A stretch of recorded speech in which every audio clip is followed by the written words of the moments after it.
Choose your character.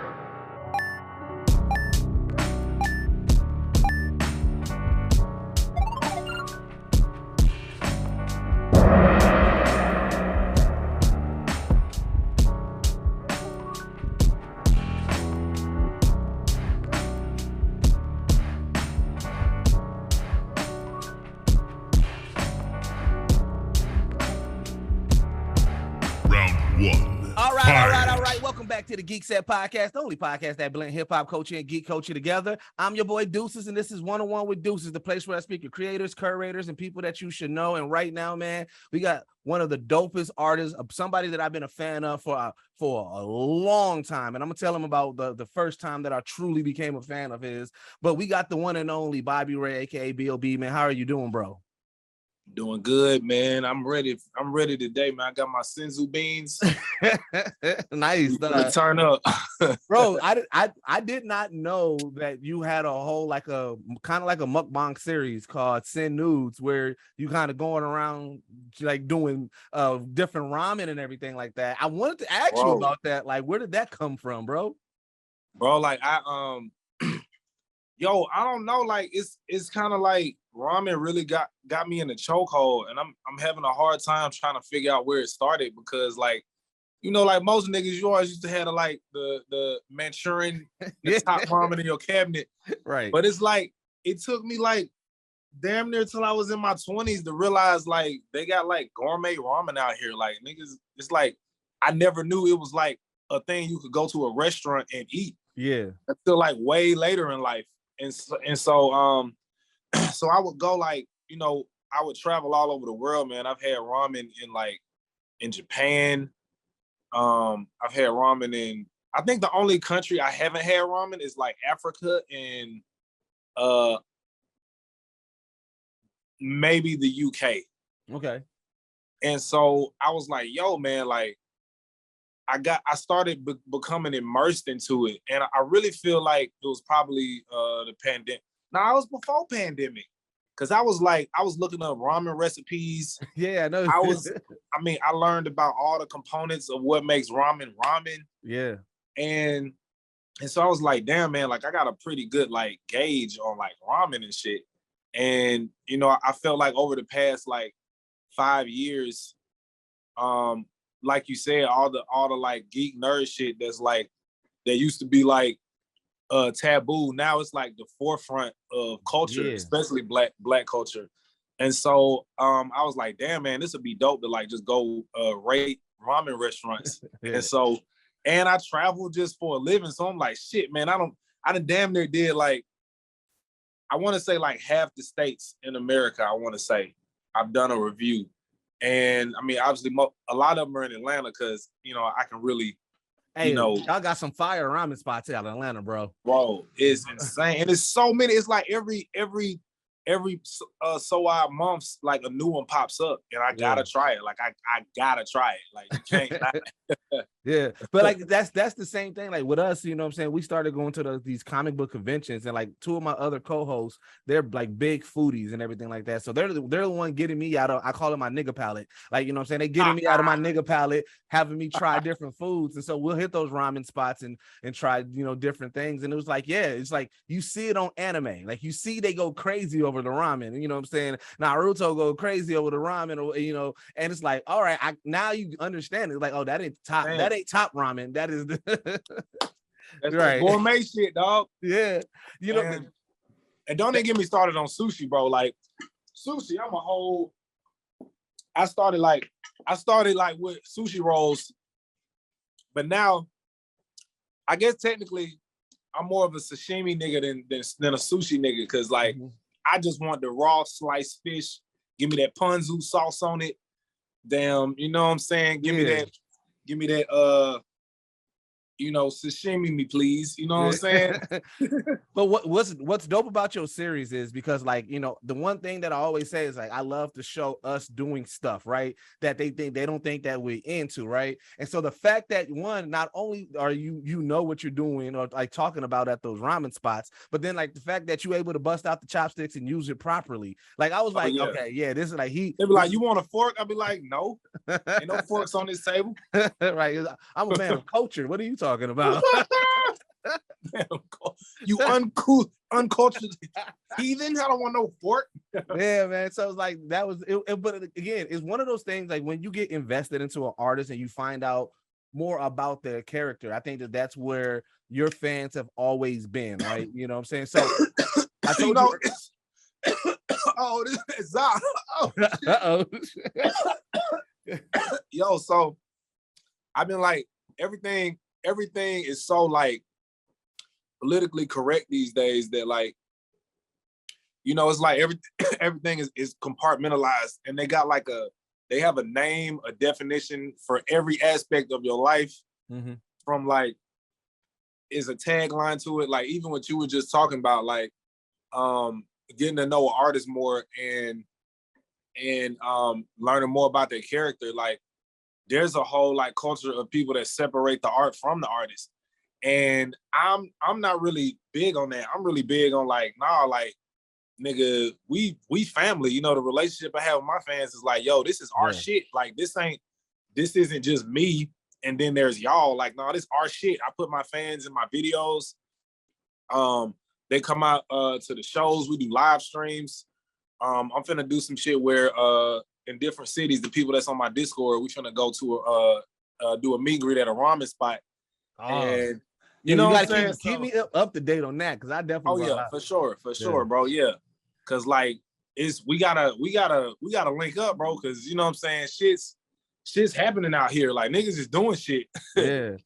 Comic-Con, cosplay, all that shit. Like, yeah, and that's you know that's what I was going to get into, because like with this our podcast, we try to take it past just a podcast. We want to be reporters of the culture, so we'll hit all these spots. So like, you know, our DC World had DreamCon up in Arlington, we was there. Chicago be having C2E2, we was there covering it as press and everything like that. And it's like, you know, we are introducing people to show, like, to this black nerd, this blurred culture, because people are like, yo, I didn't even know y'all was into it like that, or like they don't think that, like they think we're surface level. And it's like when we have these conversations and we're talking about the mangas and talking about, you know, even the comic books, talking about the history of a character, like past just like what major media is, it's like it shocks them. But I'm like, that's what it is, bro. It's like I want to show how we talk about it, you know what I'm saying? Like how we talk about, you know, how Goku and Vegeta be giving niggas them hands, is like we gonna say it that way. Where y'all gonna say, like, you know, y'all gonna say, you know, it's like, but it's like that's how we talk about I got a whole, you can't see it, it's dark. I got a whole Vegeta. Yeah, no, you talk about Vegeta. It's dark. Hey, Vegeta, that nigga, though, like you said, like I fuck with Vegeta heavily, though. He always. Yo, someone asked me why I got a Vegeta tattoo instead of a Goku. I'm like, nigga, I'm Goku. Why wouldn't you want Vegeta on your side? You know what I'm saying? Ooh, like, I like that. You know what I'm saying? Vegeta reminds me of the guy that's trying to get you to remember your roots, because like he doesn't call Goku. He gonna call him Kakarot. He gonna Kakarot. Yes, he the only nigga that can call Goku Kakarot. Yeah, because you know, he got that Saiyan pride, bro. It's like, how can you not like Vegeta, bro? Like he is so prideful.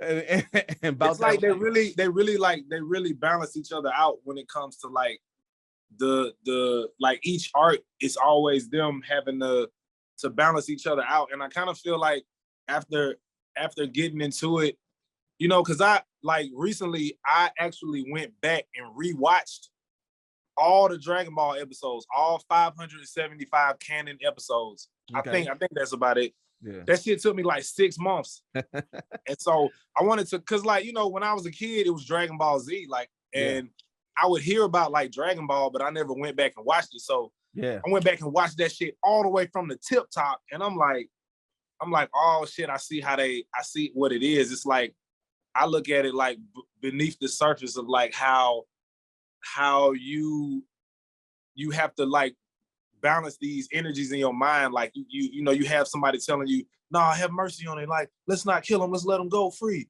And then you got the Vegeta side that's like, "Nah, nigga, kill that nigga. Where's your singing pride, that nigga?"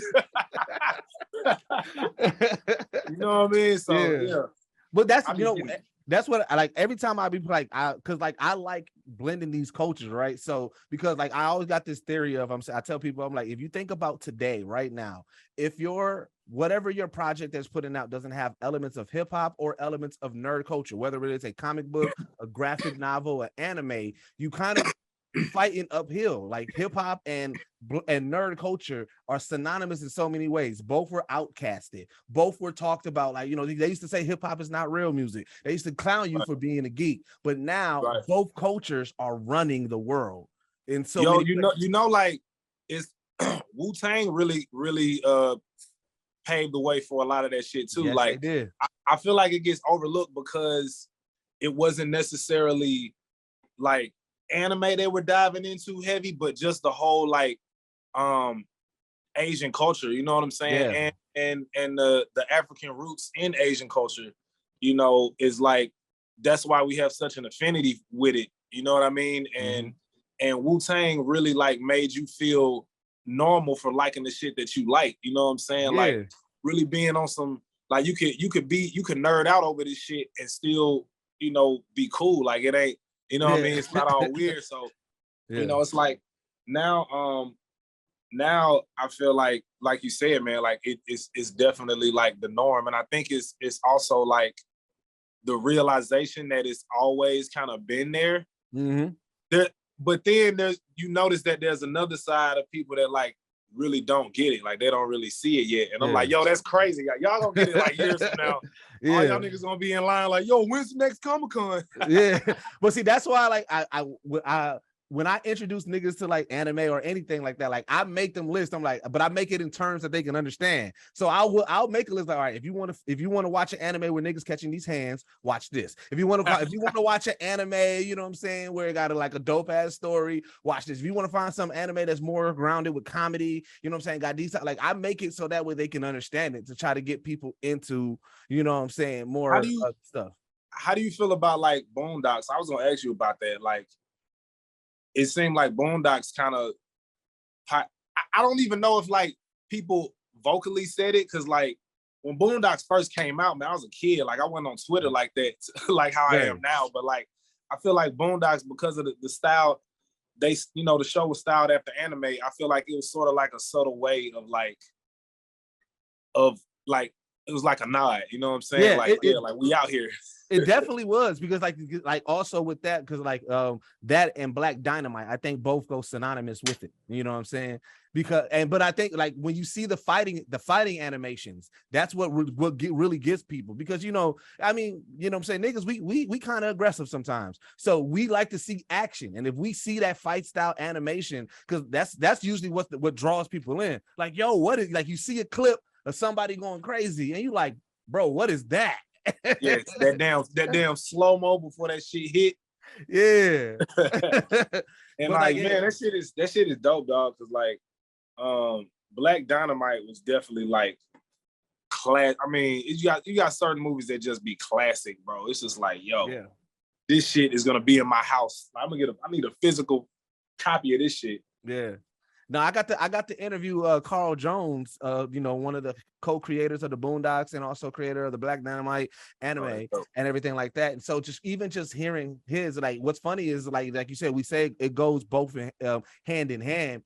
His influence is heavily from hip hop. So even though he's influenced by anime and everything like that, his whole goal was, I want to bring our culture into this and showcase this to the world. So like it is that like those fandoms coming in together. But you know, this is where I was surprised, like not surprised, but this is where I truly got put onto you. Now I want to take a moment of history and also give you your flowers, because I knew from the jump your trajectory of what you was going to be. So we would go to these TjsDjs conference, and you know about these conferences, man, it's full of artists really just trying to get put on, right? So a lot of the times the performances, a lot of people are not even paying attention to the performances, right? Because it's so many artists trying to, like, oh, I see Rick Ross there. Oh, I see TJ there. But you was performing a song called Created a Monster. And bro, when you hit that stage, I'm talking about like we was chopping it up with Rick Ross. This was Port of Miami, Rick Ross. And then like you hit that stage. And when I tell you that the whole room got silent and everybody focused on that stage. And I was like, bro, whoever that is, this nigga about to go. And because I was like, bro, it was one of the most energetic, amazing performances that I seen. It was literally like you transformed on that stage, bro. Yo, like looking back on that shit, like I never really like I knew that I was doing some different shit, but I felt like everybody else, you know what I'm saying? I was just like, all right. And so I didn't really realize how much of an impact that shit was gonna have, man. Because like looking back on that, like, you know, artists, you typically want to go to where your demographic is gonna be at already. But like I'm in the hood spot, like, you know what I'm saying? Fucking fucking right. But that like wild, bro. That shit was so dope. And then like I said, after that, because like, you know, say we from Milwaukee, so we drove all the way down to that conference. So then I think at that time, or either another conference right after it, you started promoting the Cloud9, and you know, Haters Everywhere was going crazy. So we had that mixtape, and I think at that time you was also pushing the Bigger Ranking mixtape too. Yeah. And so like we had both. Radio. Yep. And so that was our drive back, and we list, like, you know, you get mad CDs. Your CD did not come out of rotations. Like we drove from Tallahassee all the way back to Milwaukee, just straight bumping B.O.B. Bro. Yeah. That shit is like, shit like that be meant to happen, man. Like I remember I was going through my basement and fucking I had a Young Thug CD in my basement, dog. And I don't even remember meeting this nigga before that. Yeah. And so it's like to pass out a CD, man, and this shit stay in somebody deck, and they don't take that shit out, and you end up performing a song all across South. That shit was wild, bro.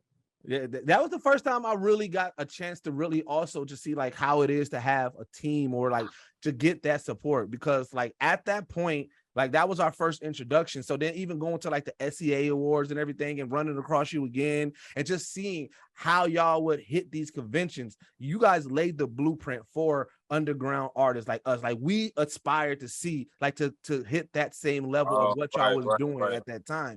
Because it was like, it was just really dope to see that campaign. And then when everything, like when you got your deal and everything started blowing up, I was like, yo, this was crazy, because like I felt like I saw it from the start, or at least from the point where things was about to change for you. And I was like, you know, you living in it, so you know, you probably at that moment didn't have that much time to reflect on it, but from an outside looking in, it was an amazing just journey to see your path up there.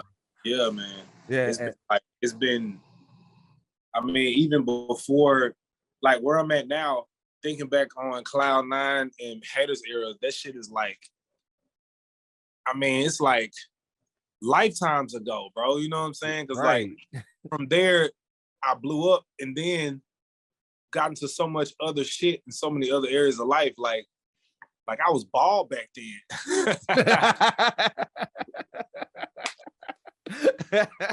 It's wild, bro. It's like a whole different nigga, dog. Yeah.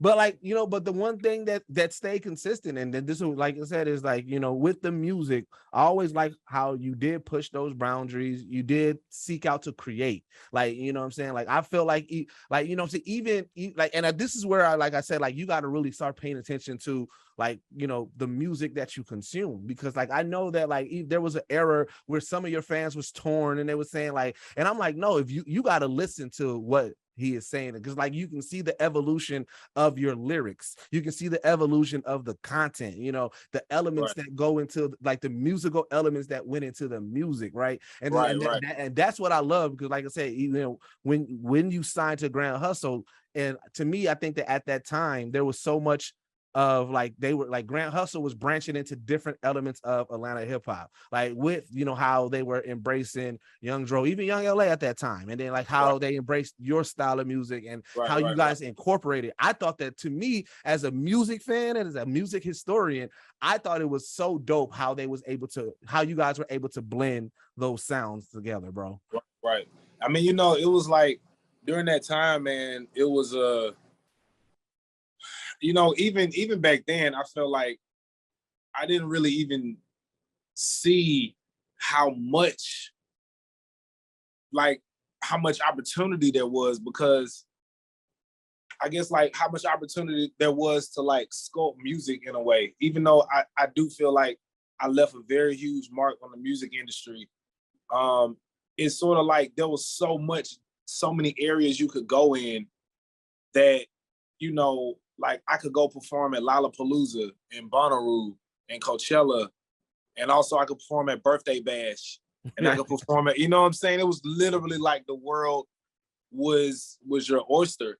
And, I've seen how like the game has evolved, and there was like a window where it was like, yo, you could really like be at a rock festival and do your shit, and you know what I'm saying, like, and be at a rap festival with a band. Like I was one of the only artists that had a band, and I would have never thought that like, South by Southwest would have became more like, it would have been more and more rap shit, and then less festivals and more underground parties and small. It's been, like just the world has changed into such a different way. Like at the time, man, you would have, it was just like, yeah, man, it was just a golden era. And I guess now it's like, it's going to be another renaissance that happens, because, every time, whenever you have like a bunch of people doing the same thing, it's always going to be somebody that kickstart that shit in a new direction. You know what I'm saying? I feel like it's been like that in history. Like, when you look at like civilizations and how they evolve, and how they and the technology that gets introduced to their society, there's always like a fucking long peak, and then boom, it's a spike, and then there's another peak, boom, it's a spike, and I feel like, looking back on it, it'll always be like that. And animes, like, who knows, fucking manga and animes 100, 200, 1,000 years from now, that shit may become a religion to somebody. They may think Goku was Krishna or Jesus or Buddha or somebody. Right. You know what I mean? Well, but again, I think it's the connection. Everybody has the stereotypical on what a black geek is. Are you familiar with the term blurred? Blurred, no. Right. Some people said it came off of Scrubs. Some people said it came off the internet. I don't honestly really know. Don't you see the skin, the eyebrows, the hair? Yo, my geeks still rock, you know what I'm saying, Dunks or Jordans or whatever. Did I do that? It's exciting. It's like, holy, oh, my dog is gonna start barking. It's all right. She's excited about it too.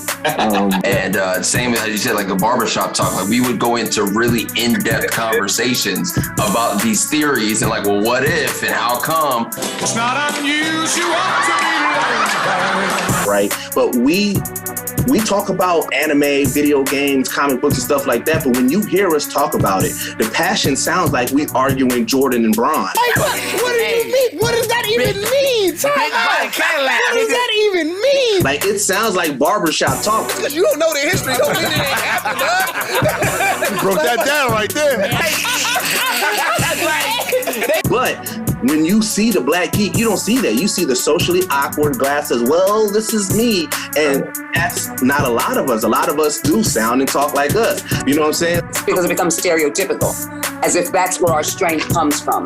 I don't know the geek that you talked about before. I know the geek you're talking about right now, though. It was sort of a call sign so we could find each other on message boards. Anime gives you life lessons throughout that whole thing. Like, there's not one anime that I know of that doesn't teach you to never give up. It's just like, I just love seeing us go into the world and go into these different spaces and create things that weren't there before. And then it was like Miles Morales is like the normal, black person in the United States. That was my first blurred moment, was seeing, Storm on the X-Men cartoon series. And I was like, wow, that's a black woman and she's strong, she's powerful. That's what I want for us. I want us to be that voice.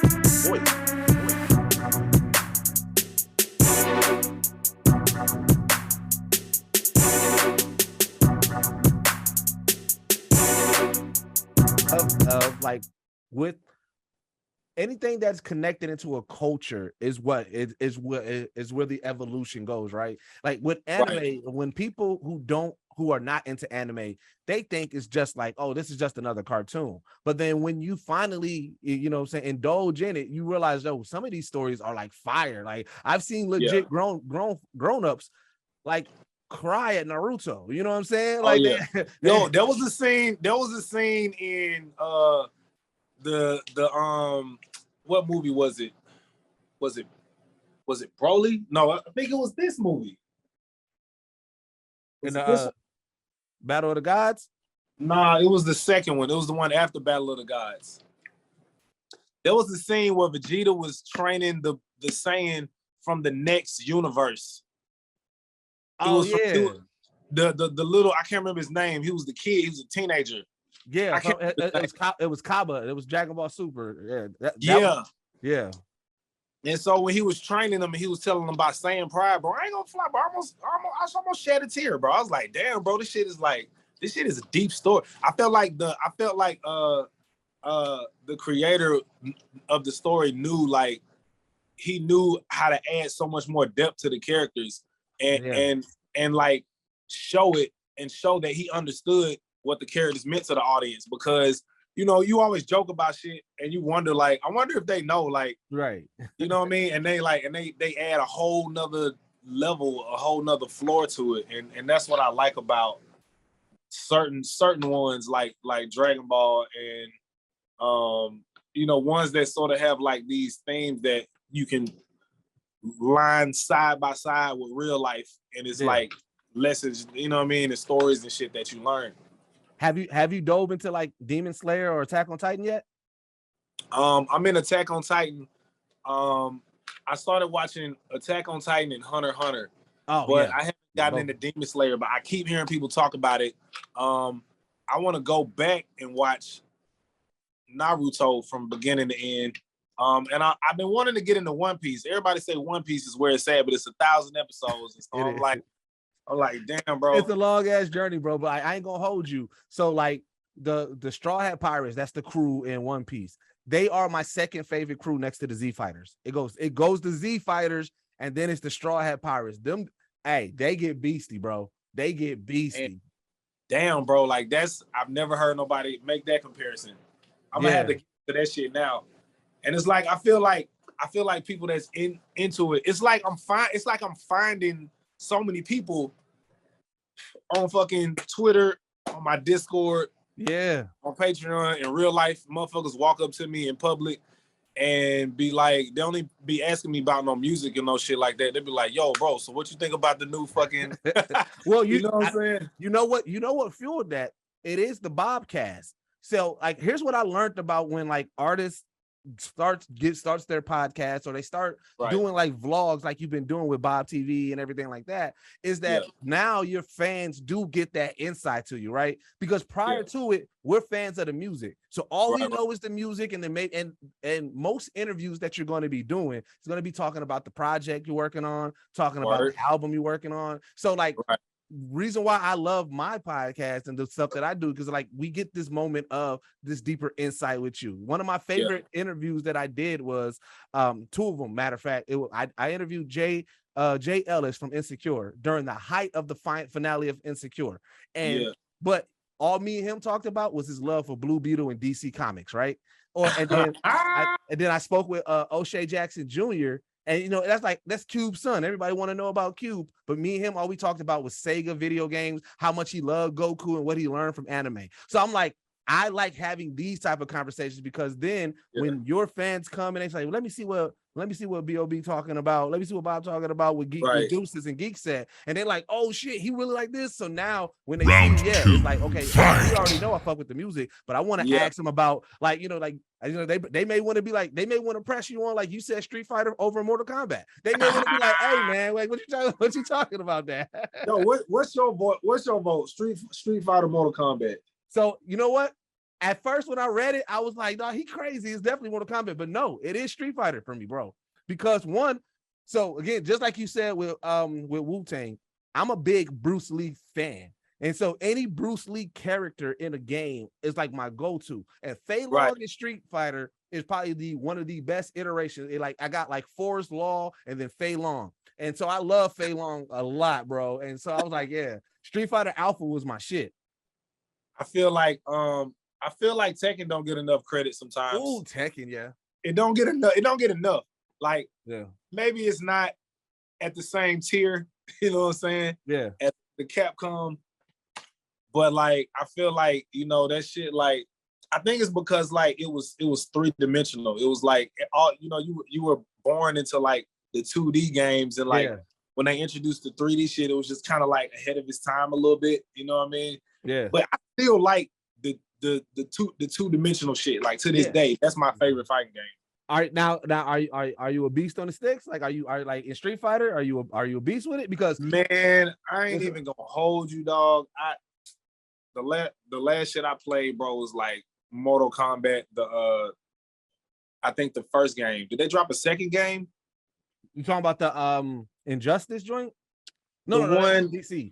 The Mortal. It's the first Mortal Kombat they introduced that was like 3D as fuck. Like you uppercut them. It was like 5 years ago or some shit. Like that was like I think that was Mortal Kombat X, if I'm not mistaken. Yeah, they got a few other ones joints.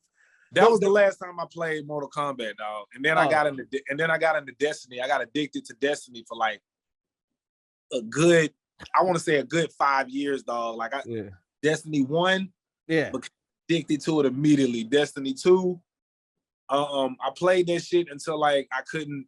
I had to stop playing it, dog. I was like, yo, I gotta make music and shit. Like, that shit had me in a chokehold, fool. I'm surprised your Discord didn't try to get you to Twitch with that, man. You know what I'm saying? People be loving that just to watch their favorite artists Twitch. I tried to Twitch, bro. I tried, but it's like, I don't know why, man. It's like certain technology types I just have trouble with, and I don't understand. Like, it's not because of how difficult it is, because Discord, you know, that shit could be complicated as fuck to somebody who don't know what. Right. Like when people was joining it, I had to tell them like, yo, this is how you use it. This is how you go from server to server.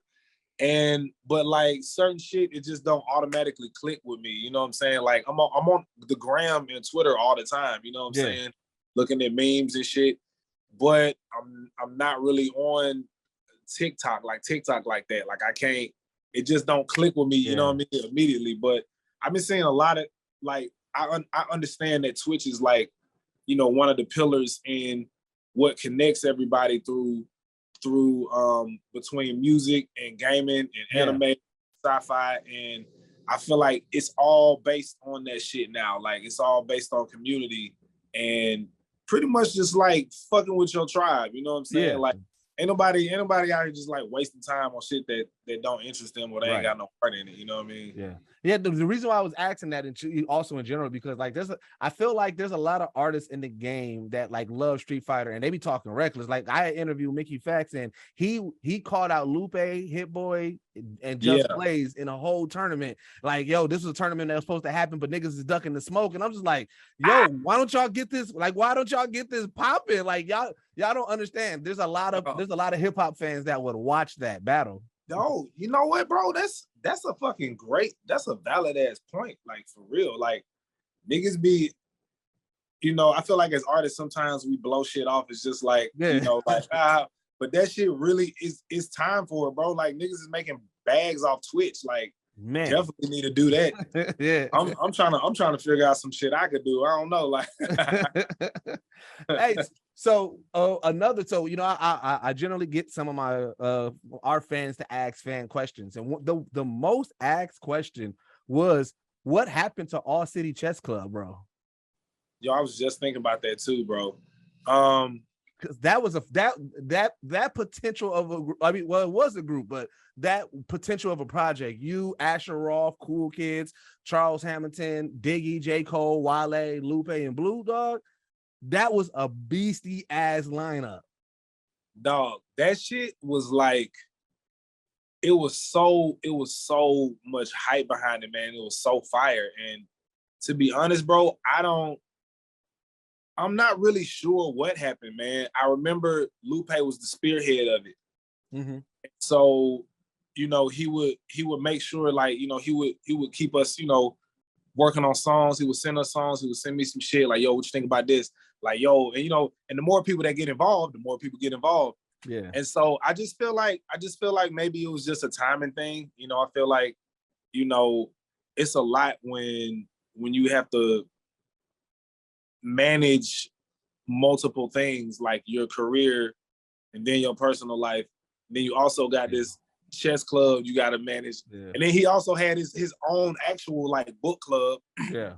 And so it was like, I just feel like it was just a time thing. You know, I feel like, you know, me having a label or being experienced having a label, if you don't really have the time for it, you know what I mean, it could really like become overwhelming. But that shit should have happened. It's like the team that never went to the Super Bowl, but they should have went. You know what I mean? Well, it goes up there with like a lot of the legendary stuff that like it should have happened, but it didn't happen. Like, you know, right. like when you hear people who talk about All City Chess Club, they talk about it like the Can't Feel My Face mixtape or the or Detox or the Mac and Brad album, like all those stuff that we were supposed to get. Like, you know what I'm saying? Or the it's like it's up there because like that trajectory of what it would have been, especially at that time too, man. Like, oh my God, that would have been. It's like a J. Cole and Kendrick album. You know what I'm saying? Yeah, that was like that rumored album. Yeah. Did y'all ever record anything, or it was just more so just trying to get it together? We had a couple songs actually. Yeah, no, y'all had a few tracks out, but I'm like outside of outside of those. Yeah. Nah, we didn't, man. Like, and as a matter of fact, I really feel like just the success that everybody started getting to probably played a huge factor. Oh yeah. Like, you know, niggas was really just starting to lean into who they were, you know what I mean? Man, that shit was a golden era, bro. Like that it was. it was amazing, dog. Because that was like when like the blogs, the forum boards, like all of that. Like, bro, like yes. You know, and then like once you are in that realm, like, you know, like, and it's like a lot of even like the smaller blogs that were legendary, like Slums Boxed In, you know what I'm saying? Like that Boxed In was a legendary platform where you would get mixtape music, stuff like that, or the TjsDjs like message board. Yep. Like that was like, you know what I'm saying, or that record pool. Like that was that record pools. Yes, record pool. Yes, dog. Yeah. Like shit was timeless, man. Yeah, and like that's when you got a lot of that music. So it's like, yeah, but it's like it was so dope because like and that's why I always say, to me, hands down, that was the best freshman class because that was that era. Like, it was like the last of a dying breed class. Oh yeah, because like that whole freshman class, I had it was just the star power, the lyricism, the creativity that was within there. It was just that was a dope ass freshman class right there, dog. Yeah, but man, it was like it was really the last ones, bro. Like the end of the fucking the end of the decade, you know what I'm saying? Like, it was all about that decade.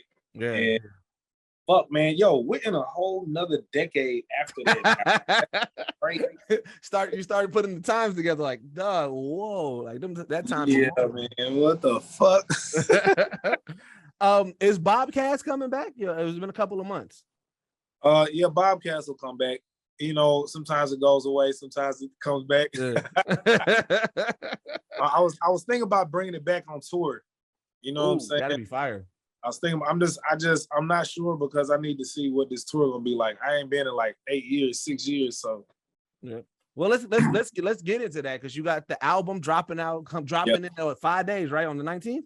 Yep, on the 19th, same day as the new Dragon Ball movie, Dragon Ball Super movie dropped in the States in America. So that shit, my day. yeah. Better Than Drugs, man. So what was the process of this album? Better Than Drugs, man. The process, yo, like that. I get asked that question a lot, and I've always been asked that question, but that shit is so much more important. Like, it's so much deeper of a question now because the process is the album. Like, you know, I feel like as an artist, I used to think like, all right, whatever the fuck we got to do to get to this album, let's just do it. and then that's the album. You know what I'm saying? The finished product is the album. But I understand it as what you do to make the music is the album. Right. Like the album is gonna sound like where you at when you're making it. What are you influenced by? What are you exposed to? How late are you recording? You record in the day, you record at night, you record in the woods. So it's like, you know, this whole process, this album has been about just being with your tribe, being with your people, not really, you know, letting anybody influence your creativity that is not really, you know, from your world. You know what I mean? It's not really on with you, who don't speak your language. Right. You know what I'm saying? And so I've spent a lot of time, like, I just spent a lot of time with it. You know, that's the main thing, is you got to spend a lot of time with it, and you got to have fun making it. Because if you're not having fun making it, nobody's gonna have fun listening to it. Right. And then also, like, if you want to make a certain type of environment, you just have to be in that ambiance. You got to be in that ambiance that you're trying to make. It's the only way you'll really make an authentic sounding, organic sounding, you know, album or project. Yeah.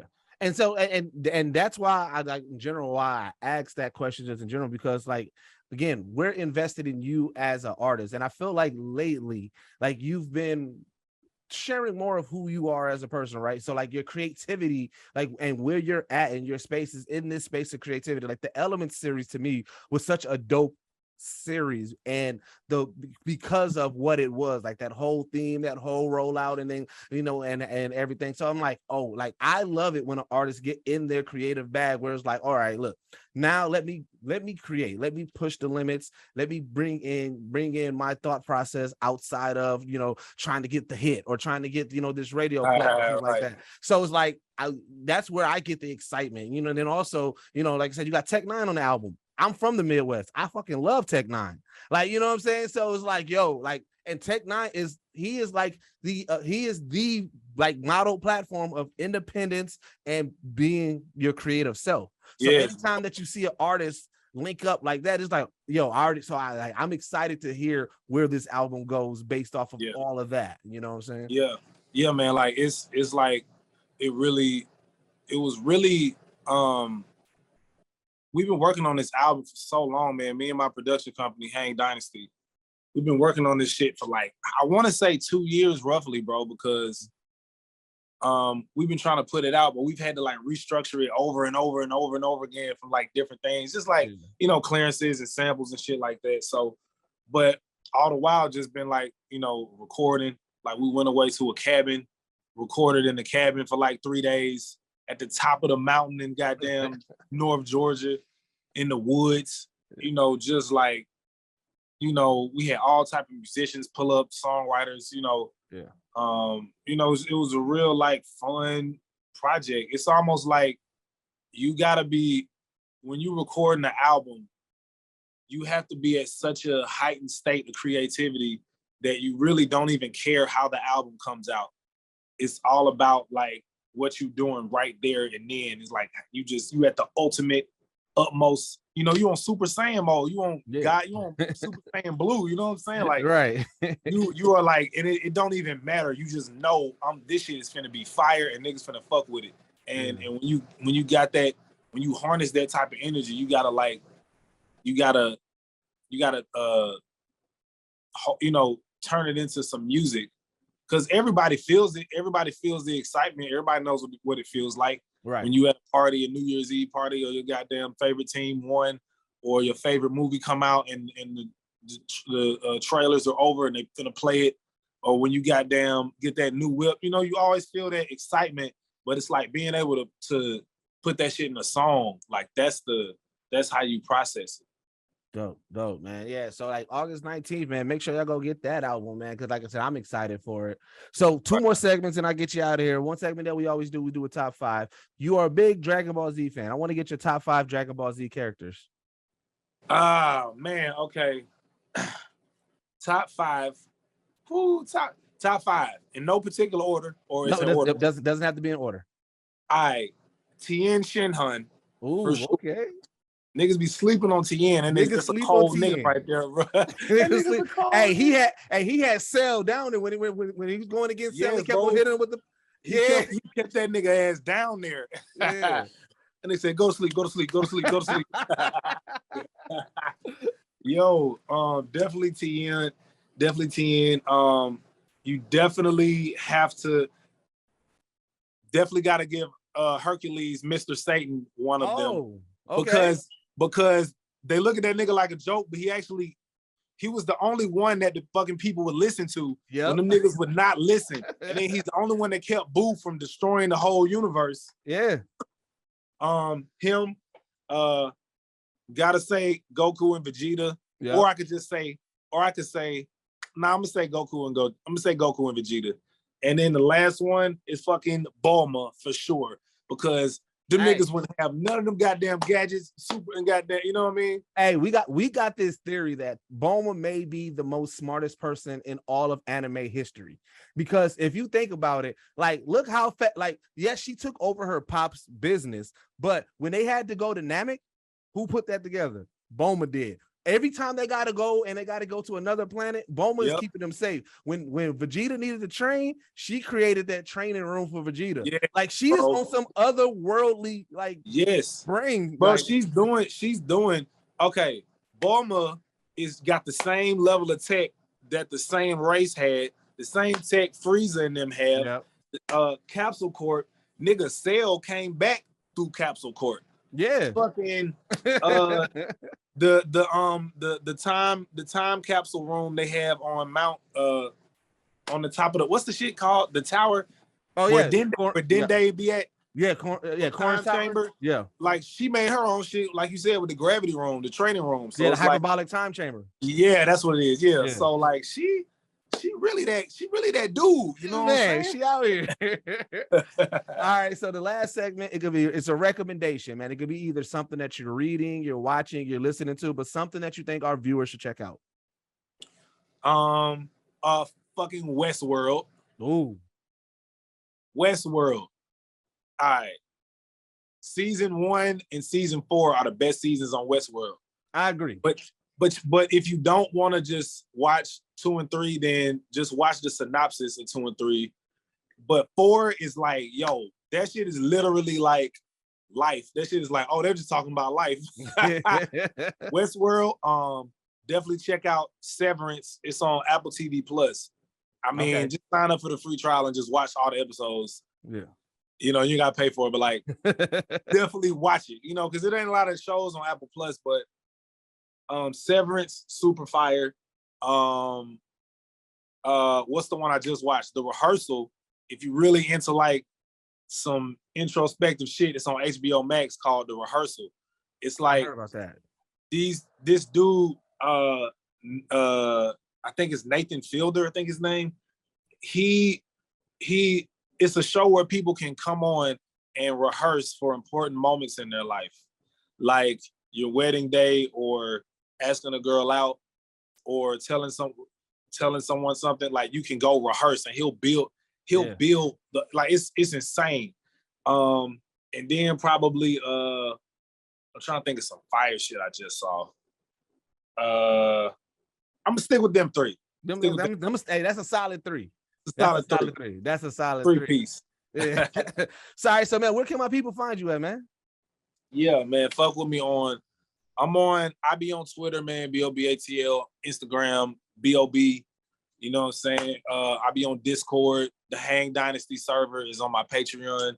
I'll make sure I drop your Patreon link in below as well. Yeah, I think I'm finna make my Discord public when I go on tour, so be on the lookout for that. And yeah, man, fucking out here, bro. All right, man. Well, this has been One-on-One with Deuces. This has been the amazing B.O.B, and this is the only place that blend hip-hop culture and geek culture together. And we are out. We out.